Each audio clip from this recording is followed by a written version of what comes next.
Mais pour le coup, Kittle, depuis son arrivée dans la ligue, j'adore j'adore le regarder jouer. Je suis en parfait désaccord avec les deux camarades. Maston Pater. Excellent. S'il continue alors qu'il est taillé comme un tuteur à géranium en plus. Salut à tous et bienvenue dans un nouvel épisode du Front Office. Nouvel épisode des bilans d'intersaison. Et on continue sur la lancée, sauf que cette fois-ci, je ne suis pas avec Doug, je suis avec Alexandre. Salut Alexandre, comment tu vas ? Eh ben écoute, salut Alex, salut tout le monde. Très content d'être là pour parler d'une bonne équipe, hein, ça fait plaisir. On va pas cracher dessus quand on parle de bonnes équipes, donc ça va être sympa. Et puis on a un invité qui a des choses à dire, donc très impatient de l'entendre. Exactement, on va parler aujourd'hui, après avoir fait les Lions hier, on continue un peu dans les équipes qui ont fait un bon bilan et qui ont un peu déçu en play-off malheureusement. Mais du coup, on accueille les Bills et on accueille Pierre de Bills France. Salut Pierre, comment tu vas ? Salut Alex, salut Alexandre, merci pour l'accueil cette année encore, et bien ça va très bien. Ça fait très plaisir de t'avoir à nouveau. Est-ce que tu veux te présenter pour les auditeurs, savoir où on peut te retrouver et comment un peu qui es-tu dans la communauté Bills, tu vois ? Yes, Le chef. Avec plaisir. Non, il n'y a pas de chef. Peut-être un des plus acharnés, ça peut-être, mais ça c'est une autre problématique. Donc non, Pierre Breton, fan des Bills depuis quelques années. C'est assez récent quand même le foot US pour moi, mais bon, on s'est bien immergé dans le sujet bien comme il faut. Et donc du coup, je suis sur le compte Bills_France depuis 3 ans maintenant. Avec Corentin et Guillaume, du coup créateur du compte en 2017, et en parallèle de ça, on a aussi le podcast Big Baller Bills, qui en saison régulière sort toutes les semaines, en hors-season un peu plus aléatoire. Là, on a sorti un petit épisode récap intersaison aussi, c'était il y a un mois je crois, on en sortira un autre probablement dans le mois de juin. Mais voilà, l'intersaison, c'est un peu plus calme, c'est tranquille aussi. Et donc, sur lequel, par contre, on est rejoint par Gabriel, aussi un membre de la commu. Et des fois, n'importe qui peut venir passer une tête comme ci, comme ça. Si tu as besoin de quelqu'un à bully, tu me dis, je viens avec mon costume des Dolphins et vous pouvez faire ce que vous voulez. Top. Du coup, aujourd'hui, on va faire le même format que pour l'épisode précédent. C'est-à-dire qu'on va parler un peu de la saison 2024, ce qu'on pensait de la saison, ce qu'elle en a donné. Faire un peu le cap sur les besoins lors de cette intersaison, que ce soit sur la free agency ou sur la draft, voir s'ils ont été comblés et regarder le calendrier pour la saison prochaine et se dire est-ce que les Bills gagnent la division ? Spoiler, probablement. Voilà, ça va discuter. Très bien. Eh bien, écoute, l'année dernière, vous avez fait un bilan de 13-4. Nous, on avait fait des power rankings en début de saison et on vous avait mis avec environ le 20e pick. Vous avez fini avec le pick 30. Donc, comme quoi, c'est que on vous avait vu moins beau que ce que vous étiez réellement. Il y avait des raisons pour ça, mais au final, vous avez un peu déjoué les pronostics. 13-4. Une victoire contre Denver et contre Baltimore en playoff avant de perdre en conférence contre les Chiefs. Avant de te donner la main, Pierre, je vais donner la main à Alexandre qui va juste pouvoir nous donner un peu comment est-ce que tu as vu les Bills cette année ? Une belle saison quand même, j'ai dit décevant, c'était un bien grand mot parce que tu vas quand même en conférence, super contre les Chiefs, mais qu'est-ce que tu as pensé toi, Alexandre ? Écoute, dans la lignée un petit peu de ce qu'on voyait ces dernières années, en tout cas d'une équipe portée par un joueur ultra dominant, Josh Allen qui a fait une saison de MVP, j'aimerais juste revenir aussi sur le fait quand même que c'est une équipe qu'on pensait qu'ils allaient faire une moins bonne saison que les années précédentes. J'ai souvent entendu dire, je pense que j'en faisais peut-être partie aussi, que les Bills étaient quand même une équipe qui s'était affaiblie sur l'intersaison précédente, qui n'avait pas réussi une draft exceptionnelle. Du coup, c'était une équipe où on pensait qu'ils allaient avoir un petit coup de mou sur la saison et pas du tout en fait. Pas du tout, c'était une des meilleures attaques NFL. Je crois que c'est peut-être dans le top 3, honnêtement je sais plus et Pierre me corrigera là-dessus. Mais c'est une équipe qui a été portée par son attaque. Il y a eu quelques blessures, notamment de Matt Milano en tant que linebacker, qui a quand même pénalisé pas mal la défense et qui était un des leaders de cette défense des Bills, et ce qui a, je pense, été préjudiciable en playoff. Voilà, donc c'est quand même une équipe qui, depuis quelques années maintenant aussi, on le sait, on a une bête noire un peu avec les Chiefs, où il y a plusieurs confrontations qui ont été perdues maintenant. Certaines cruelles, je pense que celle-ci aussi fait partie des confrontations un peu cruelles, parce que tu sais que tu passes vraiment pas loin, tu passes à une réception de Kincaid, peut-être d'aller chercher la victoire. Donc voilà, je pense que ça doit être frustrant de la part des Bills, et on va l'entendre de la part de Pierre, mais voilà, c'est quand même une équipe qui est une des meilleures équipes de la NFL, c'est une locomotive, et pour aller les chercher, en tout cas dans la AFC Est. Je pense qu'il va falloir se lever de bonne heure.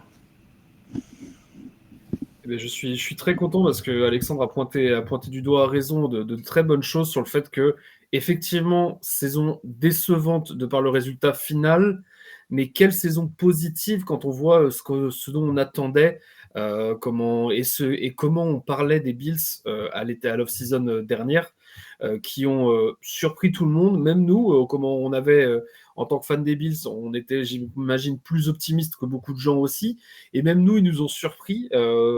Quand bien même il y a quand même des points noirs dans ce qui s'est passé toute la saison dernière, avec une défense qui a été heureusement très opportuniste, parce que sinon elle a été assez catastrophique tout le reste de la saison.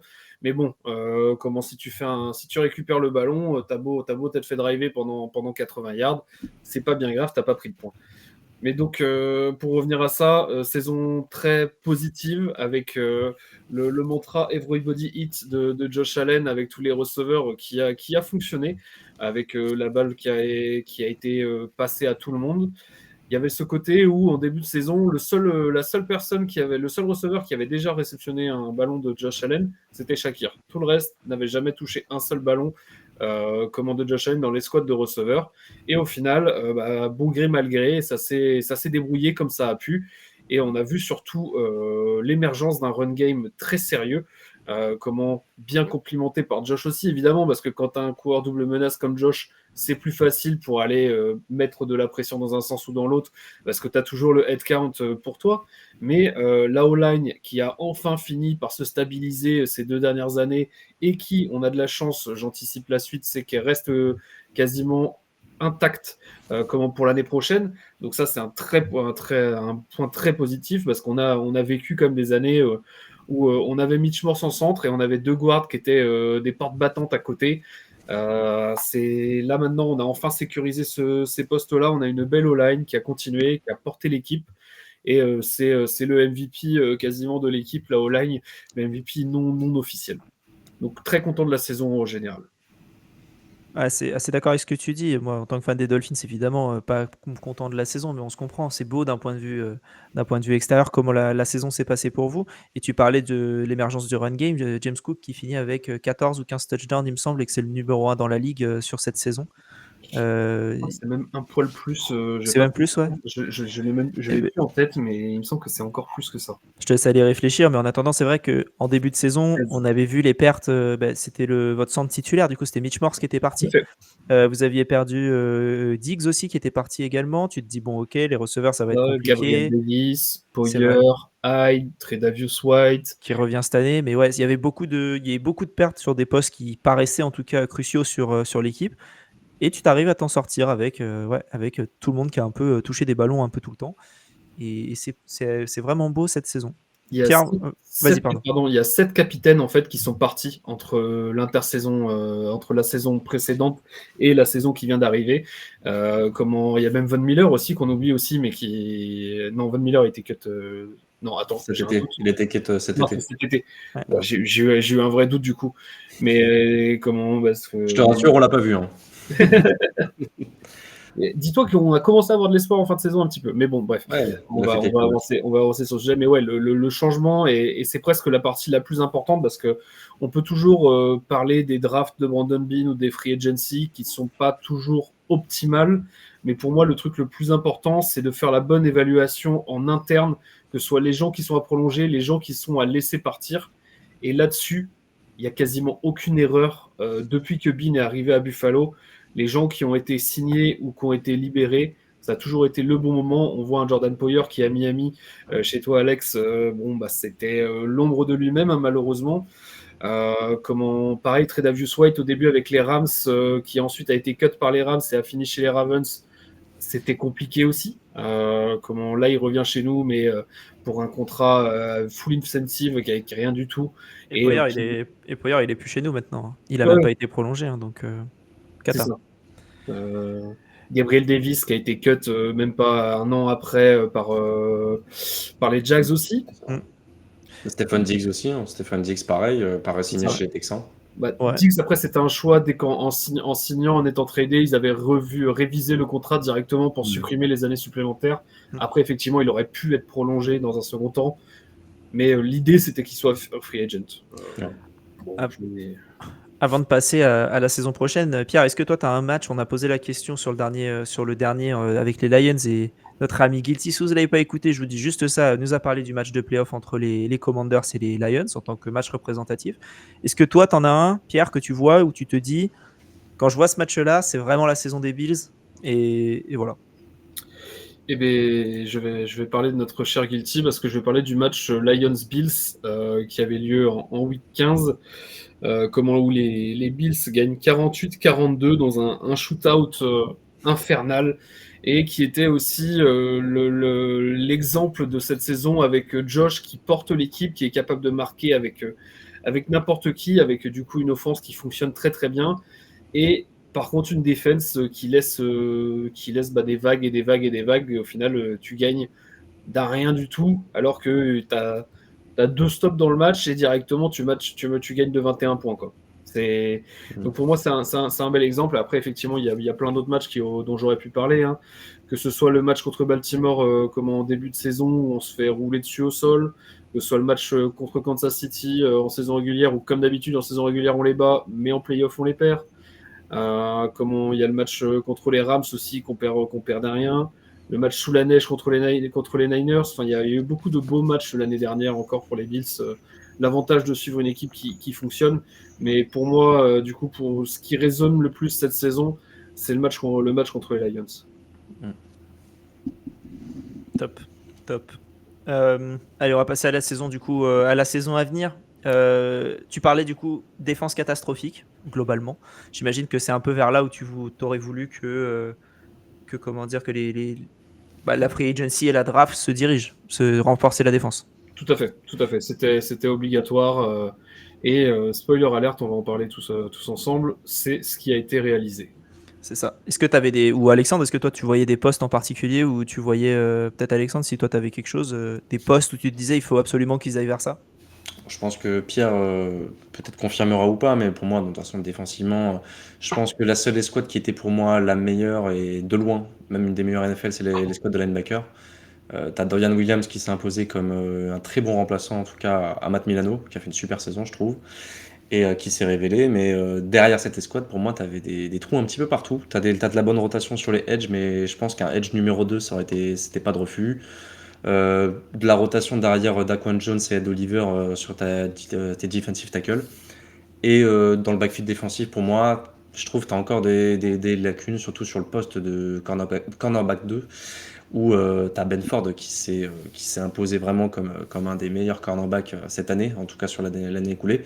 Mais je trouve à l'opposé, c'était un peu plus compliqué. Donc pour moi, c'était surtout sur ces postes-là qu'il fallait renforcer. Et on verra si ça a été fait. Je pense que, no spoiler, mais peut-être ça a été fait. Voilà. Non, je confirme l'analyse d'Alexandre. C'est effectivement ces postes-là.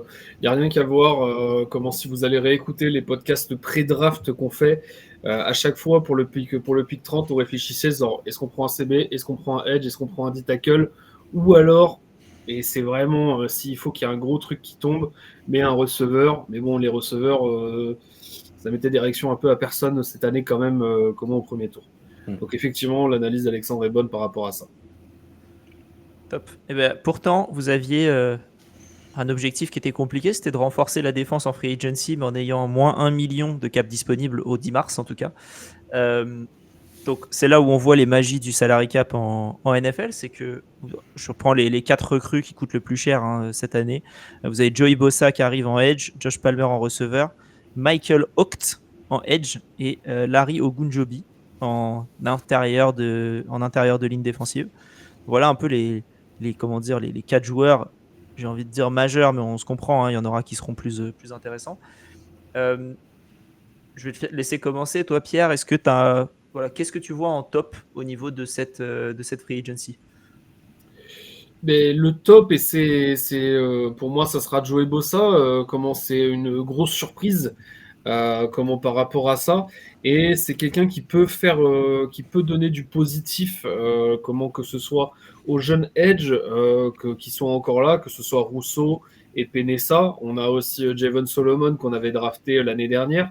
Il y a moyen parce qu'effectivement, il va pas faire des miracles sur la saison régulière, mais c'est pas pour ça qu'on vient le chercher. On vient le chercher pour être impactant une fois qu'on ira en playoff.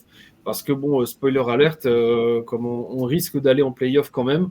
Après, je voudrais pas me jinxer, mais bon, on a tout ce qu'il faut au bon endroit pour aller en playoff. Après, ça suffit de. T'es dans la bonne div en plus. Ah, une div qui. Qui se renforce, mais qui est quand même, vous êtes quand même assez. Ouais, haut. il y a une petite marge. Oui, on a encore de la marge, mais je dis pas la même chose dans 3 ans. Mais bon, effectivement, tout va très vite. T'as parlé de Bossa qui peut aider Rousseau, qui a été prolongé du coup. Aussi, on peut en C'est parler. Il a pris 20 millions par an. C'est presque quasiment les moves les plus importants de la free agency cet été, c'est les prolongations de Benford, Rousseau, Shakir, Terrell Bernard. Et le meilleur move de la off-season, c'est de ne pas prolonger James Cook, quasiment. Et Josh Allen aussi qui a été prolongé. Je sais plus si c'était pendant l'intersaison ou si c'était un peu avant. C'était pendant l'intersaison, en effet, où du coup, ce qui va permettre aussi d'encore plus jouer avec des mécanismes du cap aussi par rapport à ça. Il a été revalorisé avec au final moins d'argent qu'un Dak Prescott, mais quasiment en 100% garantie. Il n'est pas en 100% garantie, mais il a battu les records de volume d'argent garanti. De ce que je vois, il est à 147 millions d'argent garanti. Sur quoi, j'imagine une prolongation de 3 ans à 165. Je sais plus exactement, parce qu'en fait, ils ont coupé exactement la fin de son contrat pour remettre des années différentes. Mais globalement, bon, c'était mérité. Il était arrivé, je crois, QB 13e, le 3e le plus payé de la ligue. Bon, je pense qu'on aura tendance à dire tous ensemble que c'est pas le 13e meilleur QB. Non. Je crois qu'il gagne toujours moins que Watson. Non, Watson c'était 46, il me semble. Ouais, non, Watson est Par contre, descendu. il gagne moins que un Trevor Lawrence, ou alors il gagne exactement la même chose que Trevor Ça, je Lawrence. trouve qu'il gagne pareil que Lawrence, Bureau, un poil moins que Prescott. Ouais. Le Prescott, il est à 60, il n'y a personne qui le touche. Donc, ouais. Mais, ouais. Toi, Alex, est-ce que tu as un move que tu as vu? Parce que du coup, Pierre nous a parlé de plein de choses. Est-ce que toi, tu as autre chose que tu vois, ou même quelque chose qu'il a cité et que tu as envie de détailler un peu plus? Non, complètement d'accord sur les prolongations. Pour moi, c'est des joueurs clés de ton équipe, des leaders en devenir, ou même déjà des leaders pour certains. Mais je vais parler des petits ajouts en free agency. Moi, il y avait les 2 joueurs en free agency sur la D-line que j'ai bien aimé, Ogunjobi, pour apporter un petit peu de la rotation autour de Ed Oliver et de Daquan Jones. Même s'il il est plus tout jeune, hein, c'est quand même un vétéran qui est là depuis plusieurs années et qui a fait plusieurs équipes. Mais on sait qu'il a rendu des fiers services et c'est un joueur aussi, qui peut apporter sur une position de nose tackle. Et je sais que derrière, avec Daquan Jones, qui est aussi pareil, plutôt jeune, avoir de la présence des vétérans là-dessus pour former peut-être un rookie dont on va parler plus tard sur cette position-là, ça peut être intéressant en tout cas d'avoir ce genre de vétéran-là. Et j'aime bien Michael Hocht, qui était du côté des Rams, qui faisait vraiment partie de la rotation. Et qui est vraiment, c'est un peu, je trouvais en tout cas, c'était un joueur avec un gros moteur et qui c'est pas le plus athlétique, mais c'est pas non plus le plus c'est pas le plus lent, c'est pas le mec qui a les plus longs bras, c'est pas le gars qui va le plus vite, mais en tout cas c'est un joueur ultra solide et qui peut, pour moi en tout cas sur plusieurs tentatives, être vraiment une pièce de rotation. Quand tu le fais rentrer, tu sais que tu vas avoir un joueur de qualité, et ça en soi, pour moi, je pense que l'exemple des Eagles a été bien compris et on s'est dit on va renforcer les tranchées, en tout cas en free agency. Une première partie a été réalisée de ce point de vue-là et ça j'ai bien aimé. Ça, pour rebondir dessus, bon, il y a un nom qu'on n'a pas cité et qui, je sais, Alexandre, toi tu l'aimes bien aussi, et c'est un petit joueur qui potentiellement, ça peut être la grande surprise de l'intersaison, c'est Derrick Forrest, comme en safety anciennement de Washington, qui était titulaire il y a 2 ans, mais qui, après blessure, a perdu son poste de titu et qui vient se relancer chez les Bills pour un salaire minimum quasiment. Et sur lequel moi j'aime beaucoup ce que j'ai vu quand j'ai regardé un petit peu. Et il y a un monde où il vient titiller la poste de titulaire à côté de Bishop cet été. Ça se voit, il va rien faire, hein. Mais comment il y a un monde où c'est exactement c'est les genres de moves qu'il faut faire quand t'es les Bills avec beaucoup de cap déjà alloués. C'est c'est low risk, high reward parce que bah soit ça te fait un backup correct, soit ça explose et tu peux en faire un excellent titulaire. Donc c'est très très bon. Et pour appuyer sur Ogunjobi et Michael Hoyt, comment le plus gros problème des Bills pour moi c'est ce poste de D-tackle où effectivement on n'a personne derrière Daquan Jones. Mais le plus gros problème aussi autour de ça, c'est qu'on s'entête à vouloir jouer avec des one-tech, des nose tackle undersized. Parce qu'on se disait, ouais, vas-y, on prend un gros bébé comme ça, allez, on le met, il tout gap, et c'est bon. Et pareil, Ogunjobi, il est pas beaucoup plus grand que Ed Oliver, qui est déjà undersized pour un 3-tech. Comment pareil, on va en parler pendant la draft, mais il y a eu un D-tackle de sélectionné assez tôt. Pareil, il est plutôt dans un gabarit pas massif, et sachant qu'il va sûrement jouer des reps en one tech. Comment c'est le gros problème. Par contre, Michael Hoyt, qui lui a été signé 3 ans, là où Ogunjobi a été signé 1 an seulement, le truc très intéressant, c'est je pense qu'il sera là aussi pour tous les packages un peu plus lourds pour aller couvrir contre la course en rôle de 3e linebacker. Même si on peut jouer avec un Milano Bernard Williams, ça peut être un 4e quasiment linebacker pour une espèce de 3-4, et je mets des gros guillemets autour de ça. Mais on l'a même vu être capable de couvrir le slot parfois sur certains plays. C'est une espèce de pièce d'échec, et on attend de voir comment ils pourront s'en sortir avec ça. Très bien. Avant de passer aux déceptions, moi je vais juste dire le joueur moi que j'avais de mon côté. On t'en a parlé très rapidement, mais c'était Khalil Shakir. Et c'est pas Khalil Shakir pour Khalil Shakir, c'est Khalil Shakir pour le prix de Khalil Shakir. C'est-à-dire 13 millions à l'année pour un receveur qui était, tu peux dire, un 1 bis. Quand tu vois les prix de certains receveurs 2 en NFL. 13 millions à l'année apparemment. Après j'ai peut-être des mauvais chiffres, mais pour un receveur pour un joueur de 25 ans, jeune, qui a prouvé avec ton QB, ton franchise QB, qui est prolongé depuis des années, enfin qui est prolongé pour des années, moi je trouve que c'est un super move, et voilà, je trouve ça top. Mais Bin a fait une masterclass sur ses prolongations à long terme, parce que pareil, Rousseau à 80, il est seulement genre 11 ou 12e edge le mieux payé, tu vois, au niveau d'un Montez Sweat. Benford, pareil, moi je m'attendais à ce qu'il aille toucher du 21, 22, sachant qu'on a des Patrick Surtain à 27 et tout. Au final, il est seulement à 19, je crois. Comment Terrell Bernard, comment on voit effectivement, il y a un niveau de linebacker, les Roquan Smith, Fred Warner, qui sont à une 20aine de millions. Lui, il est juste à 12, donc tu vois, genre 1 million au-dessus de Okereke et compagnie, tu vois. Et Shakir, pareil, 13 millions. Comment on avait peur que ça aille monter jusqu'aux 20 millions. Au final, 13 millions sur 4 ans. Non, franchement. Parce que j'avais plus les chiffres que tu me dis sur Shakir et Bernard, et honnêtement, excellent. Et en plus, excellent. t'es sur une franchise saine, parce que sur le cap space, tu as le pire cap space de la ligue aujourd'hui à 1,6 million, c'est-à-dire que tu vas rien rajouter là maintenant. Ton équipe, elle est clean. Et l'année prochaine, tu es à en général, les franchises qui sont à 1 million là, c'est qu'elles ont fait 25 millions de moves pour être le plus juste à l'équilibre possible. Et l'année prochaine, non, tu n'es que 400 000 en dessous du cap. Donc s'il augmente comme il augmente chaque année, tu seras tranquillement bien comme il faut. Tu peux faire quelques petits cuts par-ci par-là, mais tu es bien. Et je trouve que c'est beau ça pour une franchise. Tu as à peu près ce qu'il te faut, et tu draftes. On va pouvoir parler de la draft, si c'est une draft correcte ou pas. C'est juste avant de passer à la draft, tout juste. Ouais, il y a les flops, t'inquiète, mais vas-y. Ouais, il y a les flops, mais il y a aussi, je pense qu'il y aura la restructure d'un Dawkins, je pense qu'il va arriver. Donc, ce qui va nous donner plus d'argent là tout de suite, on sera plus à 1 million, on va être à 5-6 millions, ce qui nous permettra de signer les derniers mecs qu'on n'a pas signés et d'avoir ce petit matelas financier pour faire les moves entre practice squad et agent, parce qu'il te faut un matelas de 3 millions en fait pour faire tous tes moves dans ta saison régulière classique. Et ce qui du coup va nous mettre à moins 3-4 millions pour l'année prochaine. Mais effectivement, tu as dit, le cap va encore monter, une petite restructure, un petit cut, merci, au revoir. Effectivement, il n'y a pas de risque, il n'y a pas péril dans la demeure comme dans le futur. Puis tu as l'impression aussi que chaque joueur qui a signé un contrat cet été a compris aussi qu'il fallait faire un petit peu des sacrifices pour gagner un titre. Et tu vois, comme Josh Allen aussi, on peut se dire qu'il aurait pu choper un contrat encore meilleur que ce qu'il a pris. Voilà, tu regardes son montant, tu te dis qu'il a fait des petits sacrifices, comme des Tom Brady à une époque, comme Patrick Mahomes aussi en sentant le moment où il a signé son contrat. Donc, non, franchement, super bien joué de la part du GM d'avoir re-signé ces gars-là à ces super tarifs. Et puis, je pense que ça va continuer en ce sens. En tout cas, ça va être la stratégie pour les années à venir. Pierre, est-ce que tu as des déceptions lors de cette free agency?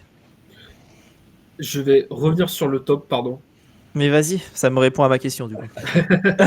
Je vais revenir sur le top, mais on n'a pas parlé de Joshua Palmer, mais on en parlera sur comment on voit la saison et ce qu'il peut ajouter à cette squad. Mais je crois que mon top de la free agency, c'est la re-signature de Ty Johnson pour, pareil, une bouchée de pain, alors qu'on avait l'impression qu'il allait pouvoir aller chercher du 5-6 millions annuel. On l'a re-signé à 2,5 millions.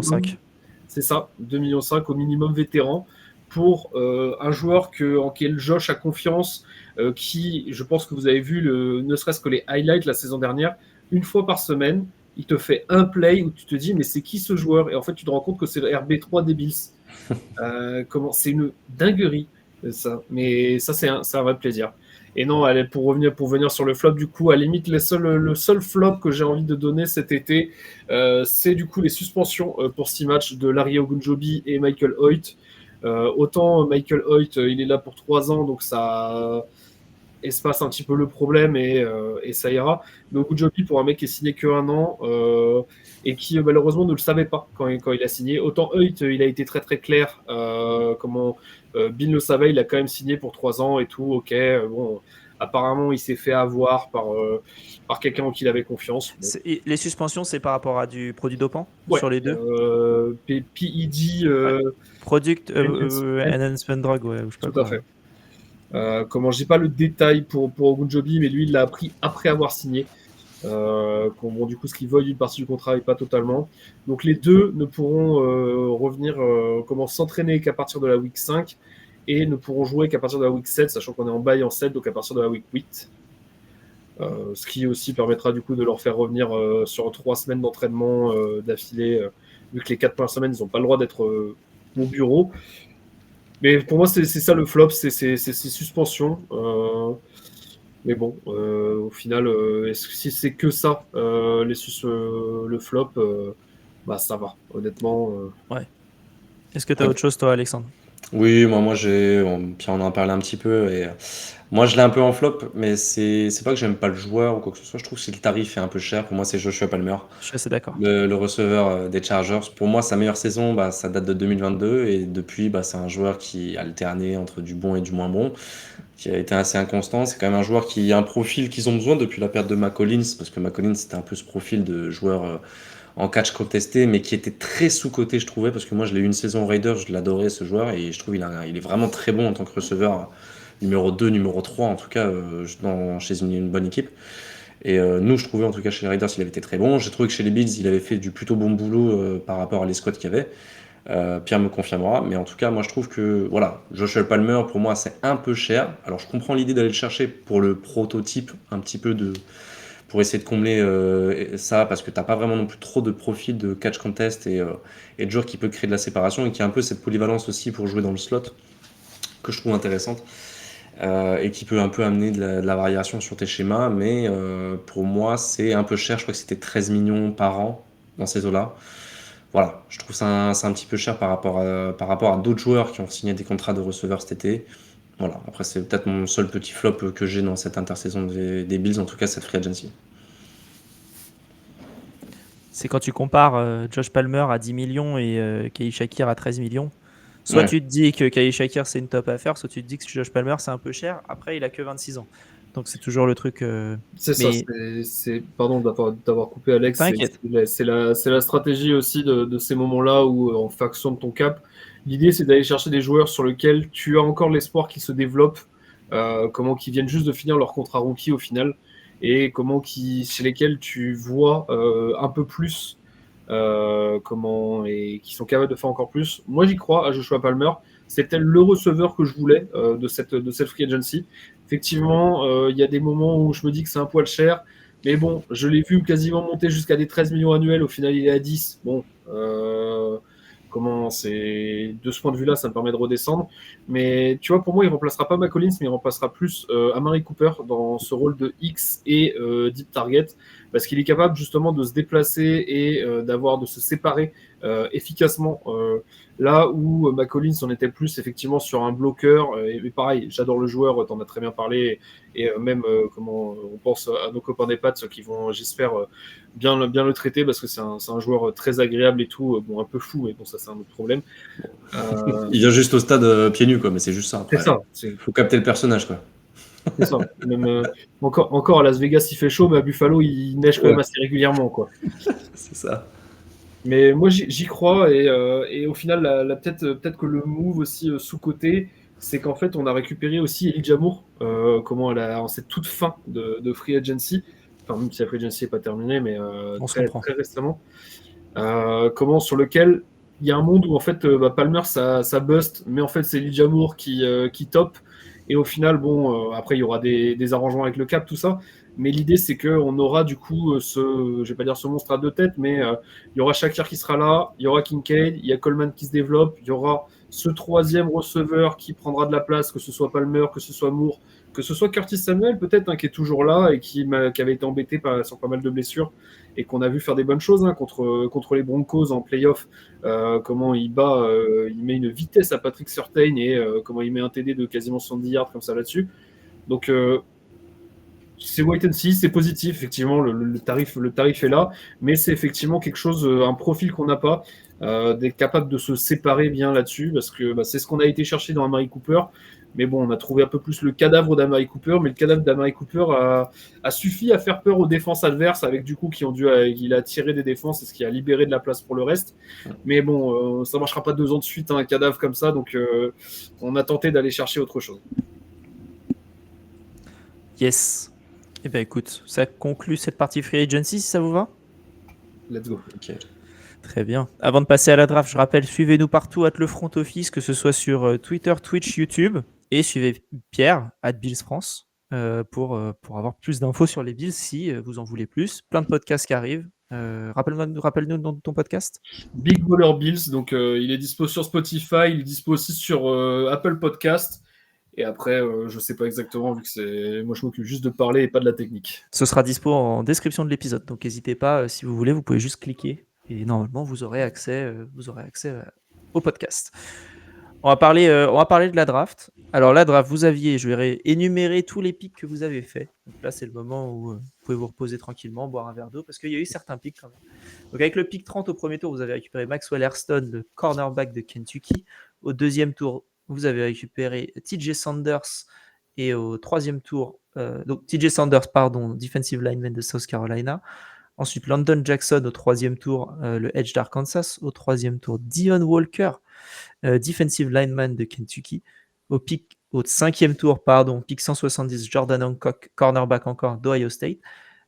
3 picks plus tard, Jordan Hose, tight end de Georgia Tech. 6e tour, Dorian Strong, cornerback de Virginia Tech, le 3e cornerback déjà. Pick 206, 6e tour, Chase Lunt, offensive tackle de UConn. Et au 7e tour, avec le pick 240, Caden Prather, wide receiver de Maryland. Avant de te donner la main, Pierre, je vais donner la main à notre champion de la draft. Il nous a fait des fiches exceptionnelles sur toute la saison. Et donc, on va le laisser parler un petit peu. Avec ses bilans, avec PA, ils ont noté toutes les drafts en sorte de tier list. Et là, on est sur un tier A, donc le deuxième meilleur tiers, donc les bons élèves. Alex, qu'est-ce que tu as pensé de cette draft de manière globale? Avant de donner la main, peut-être un peu plus détaillée sur Pierre, et après on pourra par-ci, par-là. D'ailleurs, moi, je dirais rien sur la draft, je connais personne. Écoute, personnellement, on l'avait dit pour la Free Agency, mais que c'était aussi pour toute la off-season des Bills. C'était au niveau des besoins qu'on avait identifiés surtout en défense. Et je pense en fait la première partie de la Free Agency a permis de remplir des rotations. Mais je pense que voilà, la deuxième partie de ton off-season, à savoir la draft, vraiment a permis de combler les plus gros trous majeurs de ton effectif, à savoir le poste de defensive tackle, edge et cornerback. C'est les 3 qu'on avait cités en premier. Et au premier tour, tu vas chercher Maxwell Hairston. Alors moi, c'était pas le cornerback que j'avais le plus haut sur mon board à ce moment-là, mais il y a un upside qui est réel sur ce joueur. C'est un joueur qui va ultra vite et qui, je pense, peut être un bon complément à Benford. S'il avait été drafté par une autre équipe, j'aurais été un peu moins dithyrambique sur le profil parce que c'est quand même un joueur qui est assez fin, assez, comment dire, qui va avoir du mal, je pense, dans un premier temps sur les plaquages et tout ce genre de choses, parce que c'est quand même un gabarit assez léger. Mais par contre, sur la couverture, je trouve qu'il a des super instincts. C'est un mec qui va vraiment très très vite et qui peut défendre le deep. Donc sur ça, pour moi, ça peut être vraiment très intéressant. Et j'ai bien aimé aussi l'enchaînement TJ Sanders, London Jackson. London Jackson, pour moi, c'est peut-être un des meilleurs choix de toute cette draft pour moi. Sachant que tu sais que Joey Bosa a des problèmes de santé, c'est un peu un joueur en cristal comme on le sait depuis des années maintenant. Mais apprendre de lui, je pense que London Jackson, ça peut être quelque chose qui peut tenter. Donc pour moi, j'étais plutôt content. Et je pense que c'est un joueur qui peut vraiment se développer, en tout cas dans un premier temps, dans la rotation, avec derrière Edge et Penessa et Greg Rousseau sur les Edge. Et petit sleeper, voilà, j'adorais ce move, c'est Dorian Strong. Pour moi, c'était un des plus gros styles de la draft. Au 6e tour, choix à Virginia Tech, c'était un cornerback physique qui a des bonnes dimensions et qui jouait beaucoup de presse, en tout cas de couverture individuelle. Et pour moi, c'est un joueur qui peut même très rapidement être un joueur d'impact dans la rotation des defensive back. Donc pour moi, c'est un home run sur ce pic-là. Et le draft au global, j'étais plutôt content, mais j'ai laissé Pierre en parler, qui sera peut-être tout aussi content que moi. Non, tout à fait, très content. Pareil, assez surpris au moment du choix sur Maxwell Hairston, parce que moi non plus, c'était pas mon cornerback favori à ce moment-là. C'était qui? Mais je pensais pas que les Will Johnson et compagnie seraient disponibles. Donc moi, j'avais Trey Amos de Ole Miss comme front-runner du choix des Bills. Même si le choix que j'aurais le plus aimé, ça aurait été Kenneth Grant. Mais bon, il est parti très très tôt chez toi, Alex. Donc on va devoir le voir toute l'année chez vous. Quel plaisir. T'en fais pas, il est chez nous, il va être blessé à un moment et puis voilà. Bon, c'est ça, tant qu'il se comporte un peu mieux que le dernier gros D-tackle que tu avais et qui avait les mains un peu baladeuses. Hein. C'est vrai qu'il est arrivé chez Alexandre maintenant, celui-là. Malheureusement. Il est blessé pour l'instant. Donc. Ouais. ça aide pas les mains baladeuses, je pense. Mais... c'est vrai qu'en NFL, en ce moment, c'est les problématiques, les mains baladeuses. Ouais, c'est cata, ouais. Cata. Vas-y, on te laisse continuer, Pierre, pardon. Hairston, comme Alexandre l'a dit, profil à upside de ouf. Capable en fait, avec sa vitesse, même s'il fait une petite erreur, de pouvoir recover assez rapidement. Et il y a le profil, comme Alexandre l'a bien dit, sur la complémentarité avec Benford qui est très intéressante, avec Benford qui est capable de prendre ceux qui sont un peu plus...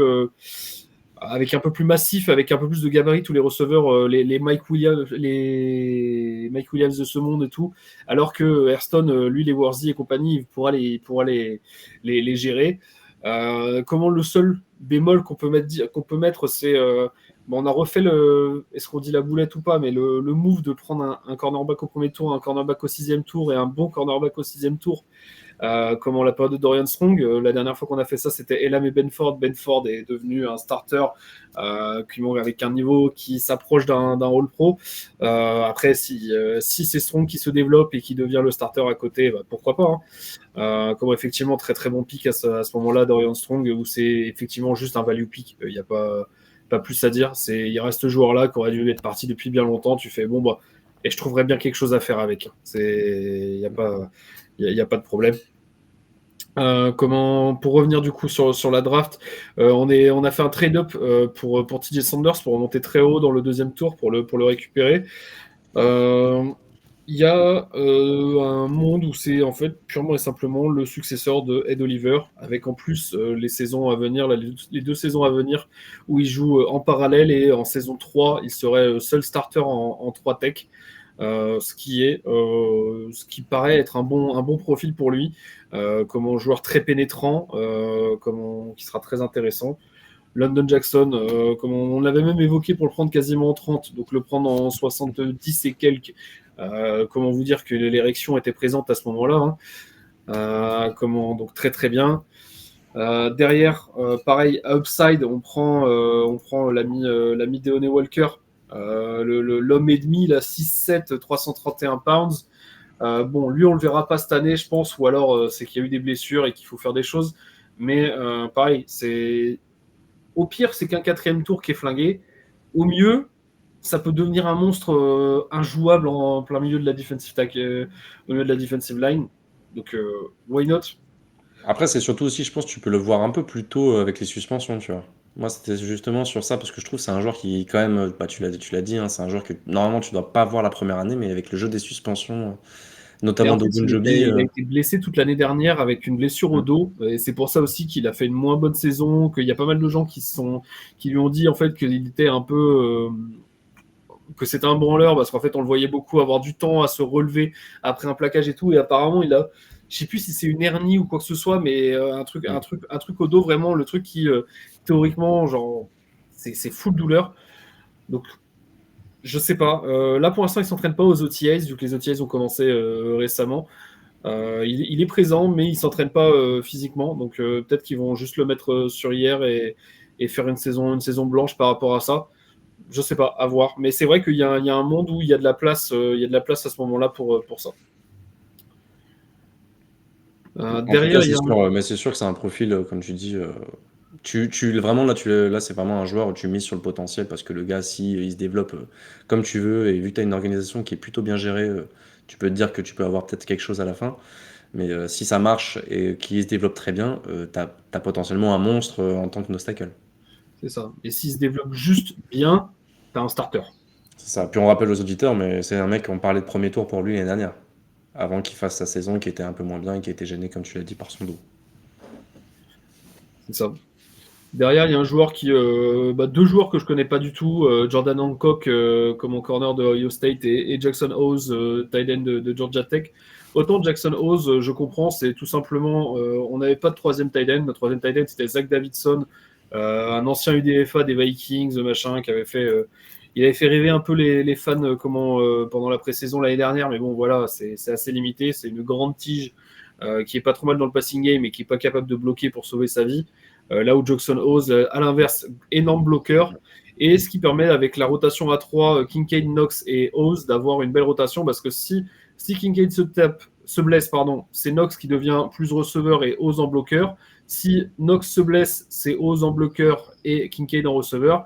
Et si Hawes se blesse, on s'en fout, c'était le tight end 3 et on en prendra un autre à la place. Puis tu peux avoir aussi des packages Kincaid dans le slot, parce qu'il a quand même des qualités athlétiques indéniables. Et tu vois, en tight end aligné inline, tu peux avoir, comment il s'appelle, celui que tu as cité, Knox. Jackson Hawes. Ah, Knox, Knox ouais. et Hawes en bloqueur, tu vois, sur des packages, ça peut De permettre toute ça. façon, sachant qu'on était l'équipe qui jouait avec le plus de 6e O-line, avec Alec Anderson qui venait là pour ça. Donc peut-être que si tu mets un Jackson Hawes à la place sur le terrain qui peut bloquer quasiment aussi bien, mais qui apporte un peu plus à la réception, il y a de l'intérêt, clairement. Jordan Hancock, cornerback de Ohio State, moi je ne connais pas du tout, mais les fans de Ohio State m'ont dit que du bien. Sachant qu'il est pris aussi pour jouer potentiellement en safety et pour être potentiellement le premier backup de Taron Johnson en slot corner, sachant qu'il a beaucoup joué en slot aussi. Donc ça fait sens. Après, qu'est-ce que ça donnera? Ça, tous les espoirs sont permis, mais en tout cas, ça fait sens. Et c'est déjà intéressant et c'est déjà mieux que certaines drafts d'autres équipes de juste faire sens un tout petit peu. Dorian Strong, on en a parlé. Chase Lunt, pareil, c'est un gros gabarit, un 6'7", 304 pounds. Par contre, on parlait beaucoup des bras de T-Rex, de Will Campbell. Will Campbell, j'allais dire Johnson, j'allais faire une petite lapsus. Mais de Will Campbell aux Pats, mais lui, pareil, c'est pareil, il a un gabarit, il n'a pas les bras qui vont avec le gabarit. Je ne sais pas ce qu'on va en faire, mais Aaron Cromer est un monstre de la O-line, donc s'il a demandé à ce que ce mec-là soit sélectionné, potentiellement il y a quelque chose à faire. Sachant que c'est pas sûr qu'on arrive à le garder sur les 53, vu qu'on a gardé nos 9 joueurs de la O-line de l'année dernière. Ça va être compliqué pour lui de se faire une place. Pareil pour Caden Prater, du coup, le receveur de Maryland, qui je sais, il y a certains gens l'aiment bien. Je pense qu'il va nous faire 2-3 bons catchs à la pré-saison, et puis ensuite on va le mettre sur Practice Squad si on arrive à le passer sur Practice Squad. Et avec ça fait un bilan de draft complet. Moi, très content de la draft. Beaucoup de joueurs que je connais pas, que j'ai dû apprendre un peu à regarder, mais sur lequel on voit qu'il y a vraiment de l'upside. Parce que c'était aussi le problème des Bills ces dernières années. C'est beaucoup de bons picks, mais pas de picks vraiment qui deviennent des leaders à leur poste ou quoi que ce soit. On avait ces problématiques. Un Epenesa, par exemple, qui fait un starter correct, mais qui n'est pas un leader au poste de defensive end. Et c'est ça l'upside que les Bills ont manqué. Et ça sera peut-être ça qui fera la différence sur les matchs importants à venir la saison prochaine et les saisons à venir, vu que la majorité de ces joueurs sont là pour un moment. Et puis même pour compléter ce que tu dis, mais moi j'ai l'impression que si vous avez fait votre draft vraiment en ayant regardé, j'ai l'impression, le dernier match face aux Chiefs. Pour moi, vous avez fait un match où c'était un match défensivement où tu sais que tu avais eu des galères. Tu as fait 0 sac sur ce match, donc tu vas chercher 2 pics assez hauts sur la D-line. Très intéressant toujours. Tu sais qu'à l'intérieur, on l'a dit, mais voilà, tu as besoin d'amener du rush à l'intérieur. On a vu les Eagles, ça marche, les rotations.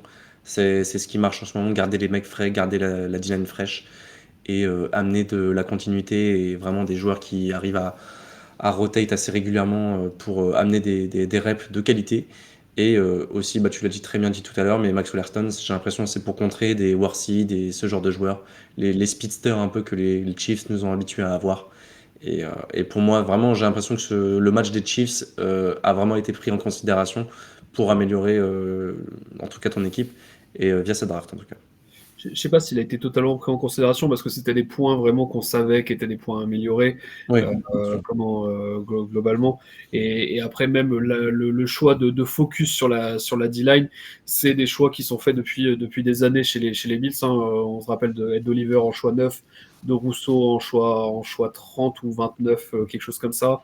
Et Penessa, pareil, au deuxième tour. On a toujours eu tendance à allez, vas-y, on remet un pic haut sur la D-line, et là on continue. On espère avoir un peu plus de réussite, d'aller un peu plus haut, mais on sait que tant qu'on n'est pas content, on continuera de le faire parce que ça commence par les lignes, O-line et D-line, ça commencera toujours par là si tu veux aller loin.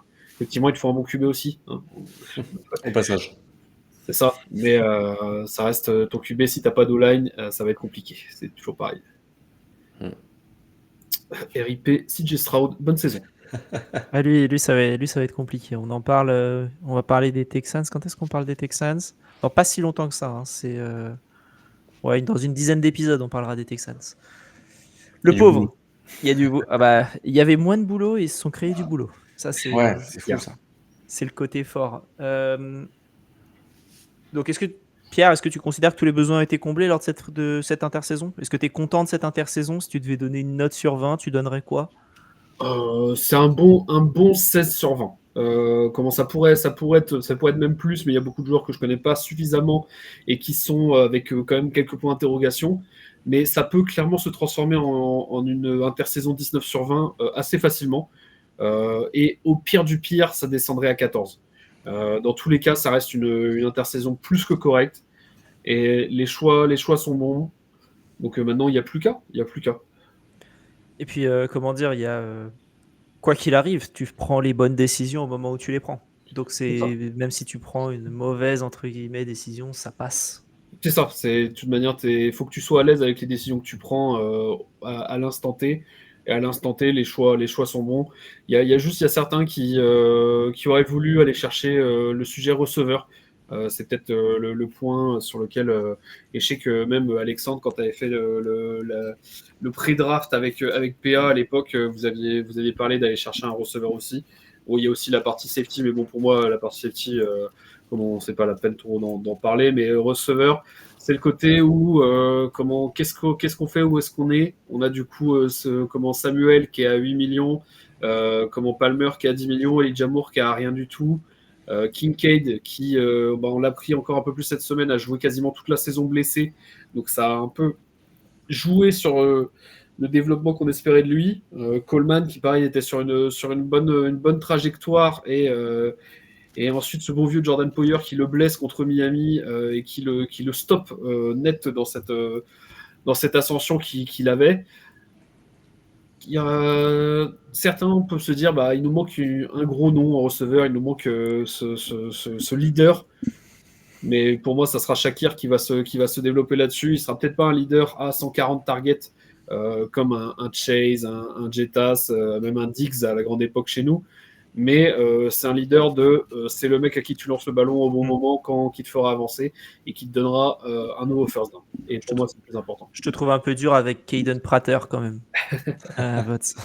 Votre 7e tour. Le nouveau crack. Le nouveau crack. Putain, la vérité, j'ai pas le tu me dis de mettre un montant sur lui qui fait les 53, je mets même pas 1 euro parce que je sais que je vais perdre l'euro, quoi. Je préfère me payer un café.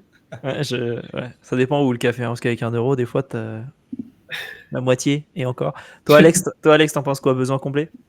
Oui, besoin comblé. Je pense que je partirais sur un 15 sur 20 au global, parce que je pense que c'est les suspensions qui, Pierre en a parlé tout à l'heure, mais qui baissent un petit peu la note, où tu te dis un peu dommage, parce que voilà, les mecs que tu as signés en intersaison vont pas t'apporter tout de suite. Après, c'est des mecs aussi que tu attends en fin de saison et en playoff. Mais au global, je pense entre 15 et 16, pour moi, c'est une note tout à fait honorable. Et sur la question des receveurs, je sais qu'à un moment, je crois que c'était votre GM qui en avait parlé avec des reporters, en tout cas des Bills, qui parlaient eux aussi de l'avenir, en tout cas de l'arrivée d'un receveur, et qui voulait un receveur. Et lui, il a expliqué très concrètement qu'au niveau des stats, les Bills sont une des meilleures attaques NFL, avec une escouade qui n'a pas forcément changé durant l'intersaison. Tu as eu quand même en plus un rajout avec Palmer qui, comme tu l'as très bien dit tout à l'heure, vient pour combler un manque avec le départ de Amari Cooper. Mais voilà, je pense il a eu raison de faire confiance à ce groupe. Tu as une variété de cibles qui est quand même très importante. On rappelle, mais l'année dernière, je crois que c'est quand même 9 joueurs à plus de 250 yards, ce qui est quand même, je pense, c'est un des plus hauts totaux en NFL l'année dernière. Donc, vraiment, t'as à peine ce danger, tu sais jamais d'où il peut venir. Alors oui, après, il y a quand même ce côté où il te manque de receveur numéro 1, mais tu as quand même des joueurs à développer. On a Ken Coleman, on a du Kincaid, c'est quand même des mecs sur qui tu as investi des premiers tours. Donc à un moment donné, faut les laisser exploser. Et si tu vois que cette année, tu as un petit problème sur cet aspect-là, voilà, tu as l'intersaison prochaine pour y remédier. Mais pour moi, personnellement, je suis complètement d'accord en fait avec l'idée de donner une nouvelle chance en tout cas à ce groupe. C'est ça. Et puis on peut toujours trade. On a vu aller chercher Amari Cooper en cours de saison. C'est toujours possible. La trade deadline, elle est pas tout de suite. Il y a toujours des choses à faire. Et j'étais en train de regarder juste histoire de me rappeler sur comment pour regarder les D-end et les D-tackles sur l'impact de l'absence de Ogunjobi et de Hoyt.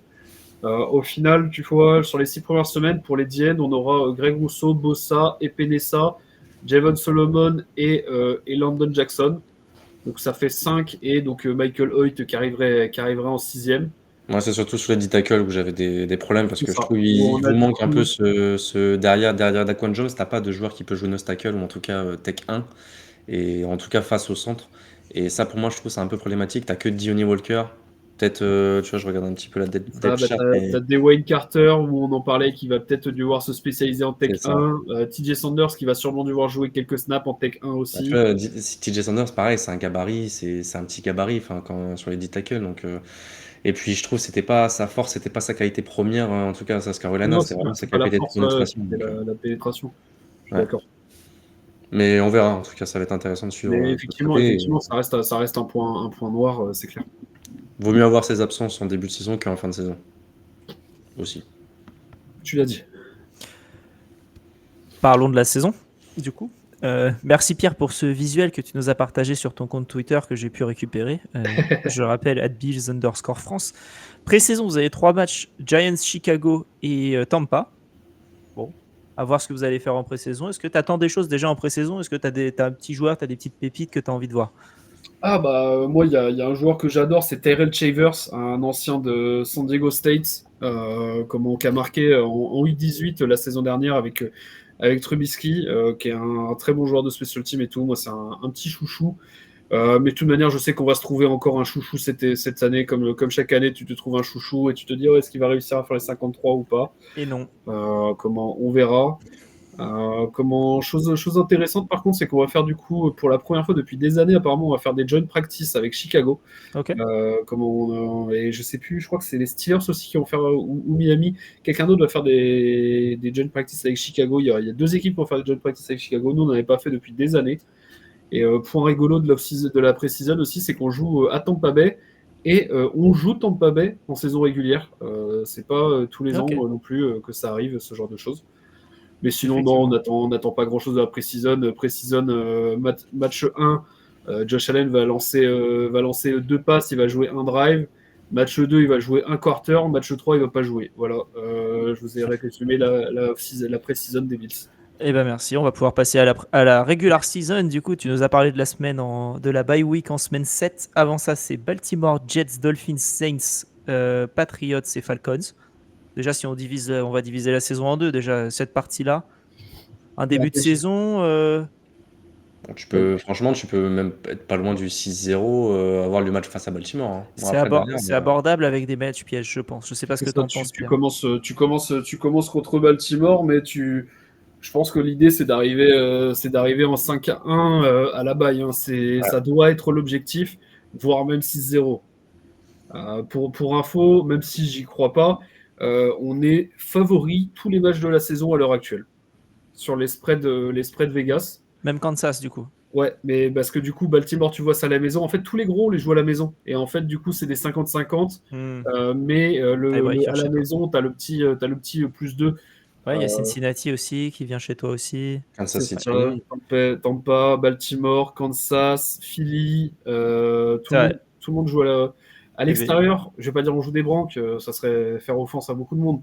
Mais on joue des équipes qui sont d'un tout autre niveau que les équipes qu'on joue à la maison.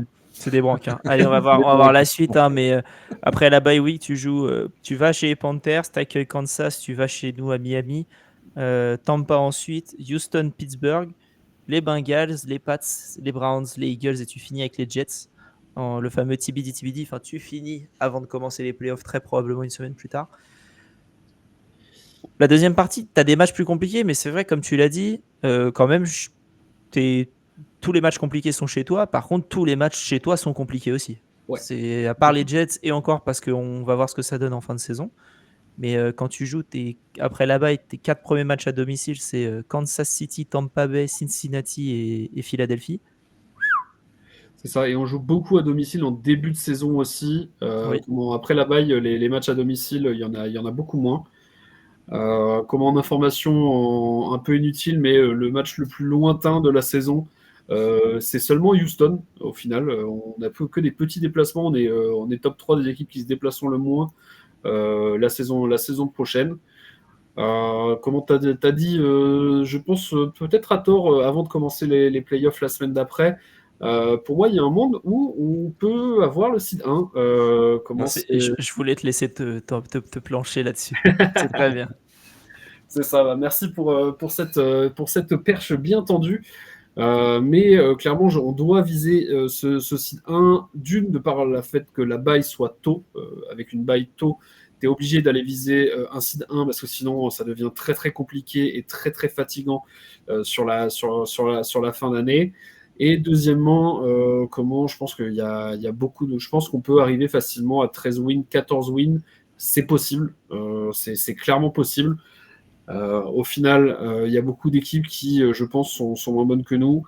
Il y a peut-être des matchs qui vont servir à rien. Philadelphie en l'avant-dernière semaine, il y a un monde où il n'y a plus personne qui joue rien du tout sur ce match-là. Enfin, en tout cas, eux, ils jouent plus rien du tout non plus. Cincinnati, pour moi, et ça se voit, on va perdre contre eux à la maison, hein, mais Cincinnati, ça n'a pas perfait depuis combien de temps. Leur défense, elle est pas belle non plus. Il y a une attaque incroyable, hein, certes. Mais tu joues le 7 décembre. Tu vois. Le 7 décembre, le jeu à la passe, on sait très bien qu'en plus, il peut neiger chez vous assez tôt, ou en tout cas, il va avoir des températures assez fraîches. Il peut neiger en pré-saison à Buffalo, c'est l'avantage. Mais tu vois, un Cincinnati, par exemple, les affronter le 7 décembre, je trouve que c'est plus intéressant que de les recevoir le 14 septembre. Tu vois. C'est clair. Intéressant aussi, on va pas se cuire le cul à Miami trop tôt dans la saison. T'as un ouragan, tranquille, t'auras un ouragan le 18 septembre. C'est nickel. Bon, c'est pas grave, petite passe sur Ray Davis et puis il va courir pendant 50 yards et ça ira. C'est tellement possible. C'est ça. Ou Ty Johnson, ce sera son play de la journée où il t'aura fait un 75 yards. Et je crois que c'est contre vous justement que Ray Davis il avait fait un espèce de gros catch comme ça aussi.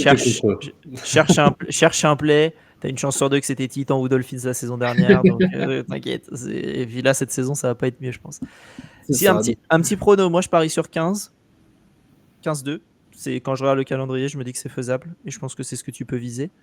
Toi, Alexandre, tu viserais quoi à peu près si tu fais quelques petits calculs là en vrai, pour moi, tu as les matchs vraiment indécis, c'est Baltimore, Kansas City, Tampa Bay et Philadelphie. C'est ce que je me suis dit. Vraiment les matchs indécis. Et...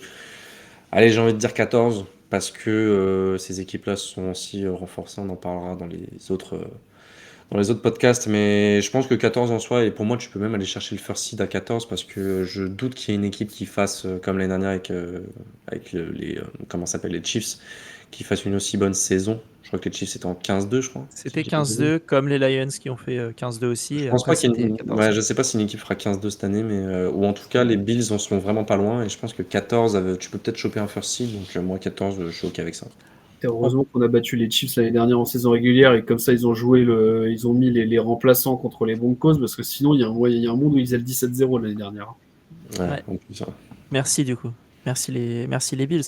On parlait lors de l'épisode des Lions de la force du calendrier. Et comment dire, les Bills font partie des équipes avec un calendrier les plus simples, ou du moins dans la deuxième partie de tableau. Le calendrier le plus simple, il est pour les Niners, officiellement. Mais les Bills, c'est dans la deuxième partie. Donc c'est aussi intéressant à ce niveau-là, hein, parce que c'est AFC Nord et AFC Ouest, c'est très compliqué.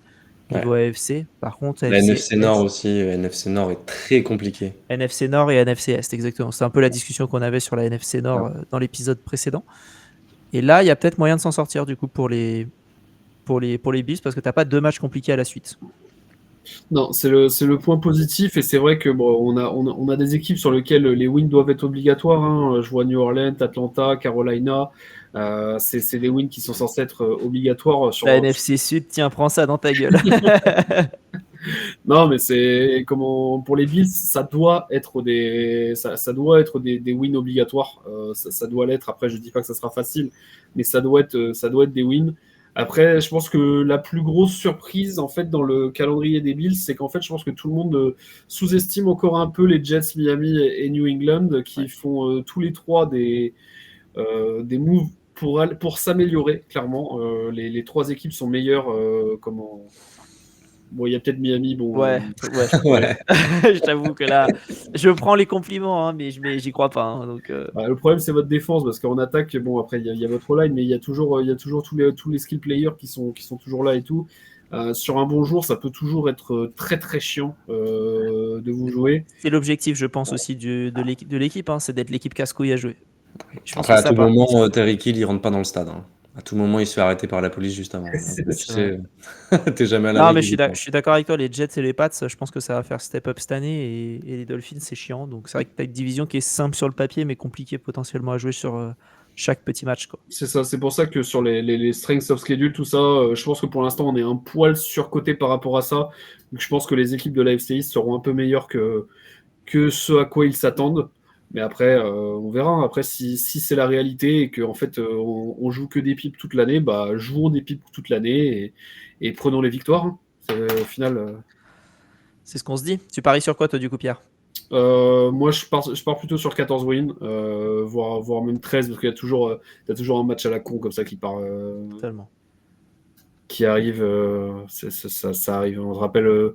Le premier match de la saison, pas la saison dernière, la saison d'avant, contre les Jets, Aaron Rodgers qui se pète au bout de 3 snaps et Josh qui arrive à lancer quand même 4 interceptions où tu as l'impression qu'il est sorti et qu'il a encore 3 grammes de tequila dans le sang. C'est genre de match où tu joues contre Zach Wilson qui venait juste de voir la mère de Stifler et tu arrives à le perdre, je sais pas, ça arrive. Sur ces belles paroles. On finit sur la mère de Stifler quand même, c'est génial, hein, franchement. Avec plaisir. T'as plus qu'à faire un petit insert là et hop là. Allez hop. Exactement. Bon bah top. Merci beaucoup Pierre pour cet épisode. Merci Alexandre également. Pierre, je rappelle qu'on peut te suivre sur Bills France et sur ton podcast. C'est ça, Big Baller Bills sur Spotify, qui se trouve assez facilement et n'hésitez pas à venir interagir sur Twitter. On mange pas, au contraire, ça fait toujours plaisir de discuter avec des gens et même sur votre Discord aussi. Hein, j'y suis aussi, donc lâchez des petits messages dans le petit sous-chat Bills si vous avez des moindres questions, quoi que ce soit. Je les verrai à un moment ou à un autre. Si vous voulez organiser un petit saut sur des tables pour Bills Mafia style, on peut essayer d'organiser ça aussi, Pierre, j'imagine. Comment je te propose de me mettre des points bonus peut-être pour le quiz du Super Bowl l'année prochaine et tu me ramènes une petite table pliante? Ça va. Vas-y, on va faire comme ça. On va organiser un combine et puis une table pliante pour que tu puisses sauter dedans. Et puis Il faut pas chauffer Doug aussi sur les tables, hein, parce que je pense qu'il peut sauter tous les jours aussi. Doug, il va te lancer sur la table carrément. Top. Pour le prochain épisode, on va changer de DA après les bonnes équipes. On va parler des Cowboys. Donc on sera avec, ce sera GG et Doug qui parleront des Cowboys avec l'ami Mathieu, Dallas Cowboys FR et France Salary qu'on a pu avoir sur de nombreux épisodes pour parler de cette intersaison des Cowboys. Et il y a des bonnes surprises dans ce que je vois. Donc voilà, si vous avez envie d'écouter ça, c'est le prochain épisode sur les Cowboys. Je rappelle, suivez-nous partout, mais surtout sur X, Twitch et YouTube @ le front office. C'est assez simple de nous trouver. Vous mettez youtube.com, twitch.tv et x.com/le front office et vous nous trouverez assez facilement. Et le Discord, comme Pierre en parlait, le lien est dans la description également. Alex, Pierre, merci encore une fois. Plus qu'à vous souhaiter une bonne journée, bonne fin de journée en fonction de l'heure à laquelle vous écoutez cet épisode. Et vive le football! Salut tout le monde. Merci à vous, salut tout le monde, Go Bills!